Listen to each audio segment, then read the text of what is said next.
댄서는 제가 그 2018년도 서울대학교 영상매체예술 연합전공의 졸업작품 때 했던 이제 작업이에요. 쉽게 말해서 몸으로 말해오는데 제가 생각하기에 이제 인류가 두뇌 활동의 정교화가 일어난 것에 비해서 신체는 오히려 퇴화하지 않았는가라는 문제의식을 갖고 있었어요. 어디에서나 이제 춤을 춰도 어색하지 않은 어떤 사회를 만들고 싶다라는 어떤 바람이 있었는데 일종의 어떤 대안 언어를 만들어보는 실험을 하자 처음 댄서 프로토타입인 초급 댄서 1이 이제 2018년도 제 졸업 작품이었습니다. 디벨롭의 가능성을 계속 느꼈었어요. 그래서 동작 간의 연결성이라든지 어떻게 하면 좀 더 흐름이 자연스러운지 그런 연결 동작들을 좀 마련하는 거예요. 댄서란 결국에는 이제 발 포지션이 품사로서의 역할을 하고 또 혹은 시제 표현을 할 수 있고 그 다음에 이제 상반신이 의미 요소를 전달하는 그런 방식의 소통 구조입니다. 저희가 보통 대화를 할 때는 눈을 마주치면서 대화를 해야 되잖아요. 근데 댄서를 할 때는 굳이 눈을 마주치지 않아도 된다는 그런 편안함이 있는 것 같아요. 그래서 예를 들어서 어색한 사이일 때 이렇게 몸짓 언어에 집중할 수 있다는 거, 그게 참 좋은 것 같습니다. 왜 저희가 영어를 사용할 때 모르는 단어가 갑자기 생각나면 되게 쾌감이 느껴지잖아요. 근데 댄서도 마찬가지더라고요. 누군가 저한테 즐겁다가 댄서로 뭐죠? 라고 물어봤을 때 바로 이렇게 떠오르면은 되게 기분이 좋더라고요.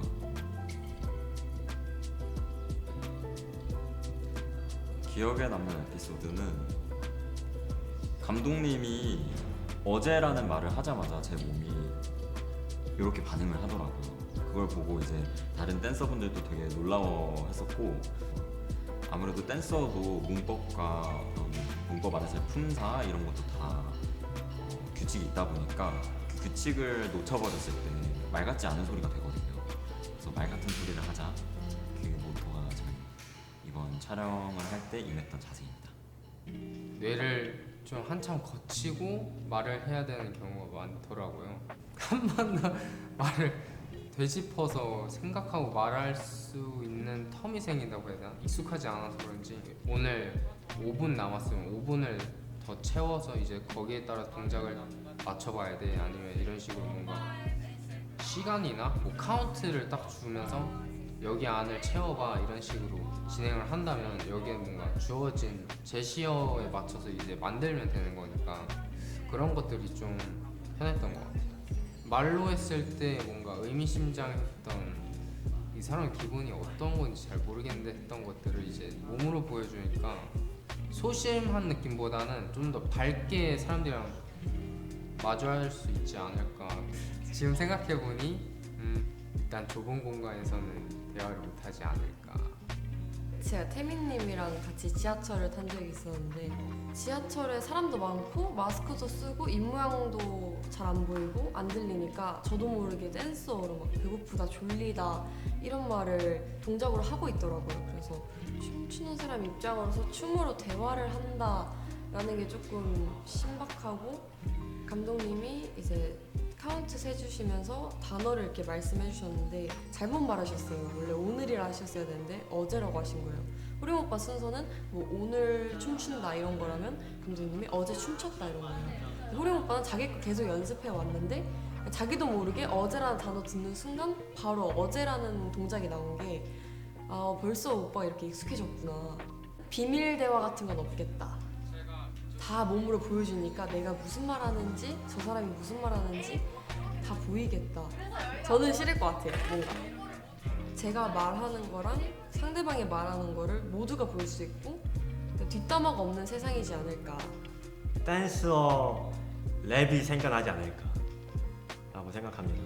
비트 위에 맞춰서 이런 자신의 표현하고 싶은 것들을 표현할 수 있는 그런 방식들이 생겨날 것 같고, 지금의 노래가 춤의 위치로 이렇게 좀 바뀌지 않을까, 인식이. 문자 대신에 이모티콘들이 많이 생겨날 것 같고요.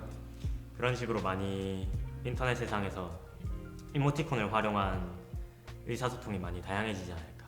제가 움직임을 만들 때 하나의 움직임의 뿌리에서 이제 뻗어나가는 식으로 그 안무를 만들어 나가는데, 이번 프로젝트는 단어나 문장에서 아무런 움직임의 시작점이 없이 만들어 나간다는 게 되게 새로웠고요. 예를 들어서 지금 소셜 댄스나 허슬 댄스 이런 커뮤니케이션이 가능한 댄스들이 있는데 이 댄서야말로 진짜 소셜 커뮤니케이션 댄스가 아닐까 그런 생각을 합니다. 댄서라는 게 말이 아니라 오직 신체로만 서로 대화를 해야 되는 거기 때문에 어느샌가부터 의미를 더 전달하기 위해서 상대의 눈을 엄청 쳐다보고 댄서를 하고 있는 제 자신이 있더라고요. 그래서 눈이 주는 의미가 또 따로 있겠구나. 그러니까 사람이 서로 대화할 때 서로의 눈을 보고 대화를 해라. 이런 말이 괜히 있는 게 아니겠구나. 관객이 어떻게 무용수를 쳐다보는지 아니면 거울 속 내 모습이 어떻게 비치는지에 대한 이런 시각적인 효과를 생각하기보다는 좀 더 의미성에 집중을 했었던 것 같아요. 댄서를 배우고 감독님한테 그 과정에 있어서 이제 댄서가 있는 단어들도 있고 없는 단어들도 있잖아요. 감독님이 저희한테 이제 과제 같이 이게 5개 정도씩 이렇게 주시는데 저희만의 동작으로 만들어야 돼요. 어떤 사람이 봐도 정말 그 단어의 의미 같아 라고 느낄 수 있을 만큼의 그런 동작으로 만들어야 되는데 그 중에서 저희가 이번에 같이 출연하시는 호림 씨가 정말 잘 만드신단 말이에요. 매번 그 누구보다 빠르게 만드시는데 댄서 제조기라고 별명을 붙여주셨거든요. 그게 가장 인상 깊이 남았던 것 같아요. 일단 장점은 이제 사람들이 다툴 때 막 큰 소리로 소리를 지르거나 비방 용어 막 하잖아요. 그런 거 안 들어도 되는 거 이제 좋은 장점인 것 같고 단점으로는 제가 이제 굳이 힘들 때 사람들이랑 얘기를 할 때 이렇게 앉아서 편하게 말로만 얘기해도 되는데 힘든 와중에 일어나서 굳이 이렇게 신체를 활용해서 대화해야 된다는 체력 소모가 조금 단점인 것 같아요. 박자감이라던가 스피드 조절에 있어서 굉장히 민감했던 편이었던 것 같아요. 그러니까 우리가 랩을 한다던가 말을 한다던가 할 때 그 변화랑 변주가 보통 그 스피드와 리듬감에서 나오는데 정재민 씨 안에서 일어나는 그런 언어 활동들에서 다른 점은 이제 그 빠른 박자 안에 동작을 수행한다던가 정확한 그 N박자를 쪼개서 하는 것들이 조금 처음에 힘들었는데 나중에 가면 좀 흥미로웠어요. 각 카테고리마다 이제 그 단어의 느낌들이 많이 달랐어요. 동작에 대한 단어들 같은 경우는 조금 더 역동적인 느낌이 있었고 감정에 대한 단어들은 조금 더 표정적인 요소들이 많이 작용이 됐는데 자연에 대한 단어들 예를 들어 바다, 산, 숲, 나무 뭐 이런 누가 봐도 무용인 것 같은 듯한 그런 흔히 말하는 예쁜 움직임들이 나왔는데 저는 이렇게 카테고리 혹은 단어별로 주는 느낌과 자연에 관련된 단어들이 주는 그런 느낌들이 굉장히 인상 깊었고 카테고리가 약간 다른 단어들마다 조금씩 느낌이 많이 달랐던 게 조금 신기했던 것 같아요.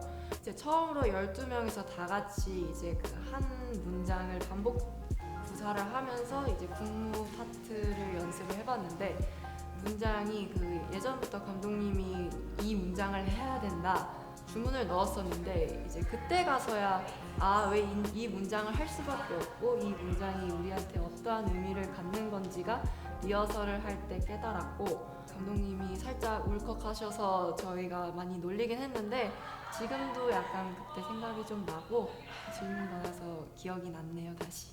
저희 댄서 중 하나가 사실 댄서 중 하나도 아니에요. 되게 여러 명의 그 댄서들한테서 공통적으로 나타났던 현상인데 어떤 단어를 만들면 예를 들어서 화나다가 뭐 이런 동작을 한다 치면 그러면 엄청나게 열받다는 이렇게 하면 되나요? 하면서 농담조로 이렇게 주고받은 그런 말들이 되게 있는데 저는 그런 게 인상 깊었어요. 그래서 몸은 어쨌든 했던 동작을 반대로 되갚는다거나 혹은 한 번 했던 걸 2번 반복한다거나 아니면 유사한 형태의 다른 이제 손 모양만 바꾼다거나 이런 그 차이만으로도 이제 단어의 카테고리를 보여줄 수 있다거나 혹은 이제 단어의 강도 반대의 의미의 단어를 담을 수 있지 않을까라는 생각을 하게 됐어요. 그러다 보니까 이게 움직임이어서만 나오는 어떤 특징이 있구나를 이제 제가 알게 되었고, 그래서 이번 거 같은 경우는 훨씬 더 직접적이고 그 다음에 전 회차들에 비해서 훨씬 더 관객들한테 더 댄서 단어 하나, 문장 하나라도 더 전달하고자 하려는 어떤 그런 강한 의지를 엿보실 수 있을 거라고 생각해요. 어떻게 하면 엄밀하면서 또 어떻게 하면 예술적으로 비칠 수 있을까를 고민하다 보니까 스스로 좀 지난번 회차들의 댄서보다도 좀 만족스러운 결과물에 가까워진 것 같다라는 생각은 들었습니다. 나름의 비교 언어학적인 접근을 하다 보니 이게 언어로서 어쨌든 기능함에 있어서 일상적인 언어에서는 지장이 없겠다. 춤을 감상하는 어떤 관객의 시선에서 사실 공명이 일어난다고 하잖아요. 근데 댄서 같은 경우는 자기가 구사하기도 하지만 상대방이 무슨 말 하는지 보려면 어쨌든 구석구석 몸 발끝 하나 손끝 하나 그 다음 머리 어디로 돌리는지 방금 발 어디다 찍었는지 이런 걸 다 관찰해야 되다 보니까 사람이 이제 동작과 몸, 그 다음에 상대방의 몸, 그 다음 자기 몸에 대해서 받아들이는 그런 인지 수준이 좀 달라질 것 같다라는 생각이 있어요.